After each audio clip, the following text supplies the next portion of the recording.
Right, how are you?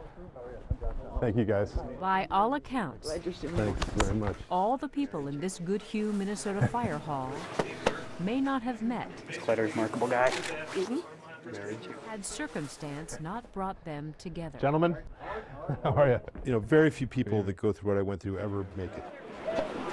If you need proof, look no farther than the long line of men and women filing out the door, all for one man, who, by coincidence, they all met, but by choice helped to survive. Probably the most remarkable event that I've managed. And again. Now, to most, a photo op in front of a big helicopter in the center of town may be a big deal, but it's small in comparison to what brought them all here.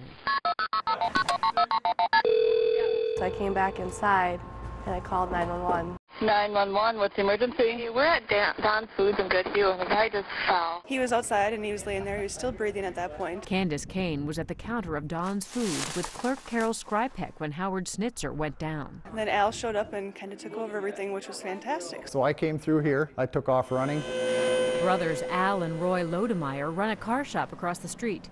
They're both first responders and were quick to I help. followed him over, ran across the street, and I could see the gentleman was not moving. Right away, I checked for pulse and breathing. And in the meantime, I'd run over to get our rescue trucks. Critical situation here. We need the AED. And the gentleman was laying on the sidewalk outside. He was laying where I'm standing. And I said, "It's too cold. We can't do this out here." And we pulled him into right here, right to this area. They started what would become a marathon of CPR and shocks from a defibrillator. Howard was in cardiac arrest, a condition from which most people die before they ever make it to the hospital.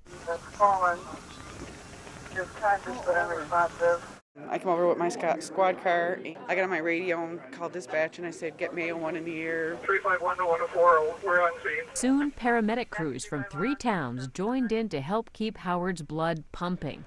They moved him to the fire hall so they'd have more room to work. It's like the perfect storm. Everybody's doing what they need to. A bucket brigade of hands taking turns pumping. Joe, Kyle, Mayo 1, landing time 17:32. Then lands Mayo 1. A chopper with a medical flight crew from Mayo Clinic.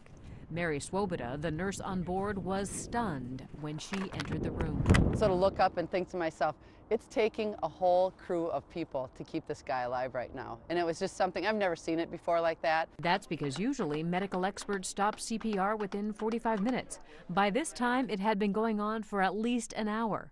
Flight paramedic Bruce Goodman told them not to stop because even though Howard was in a bad heart rhythm that could be fatal, ventricular fibrillation, their monitors showed he was getting oxygen to his brain.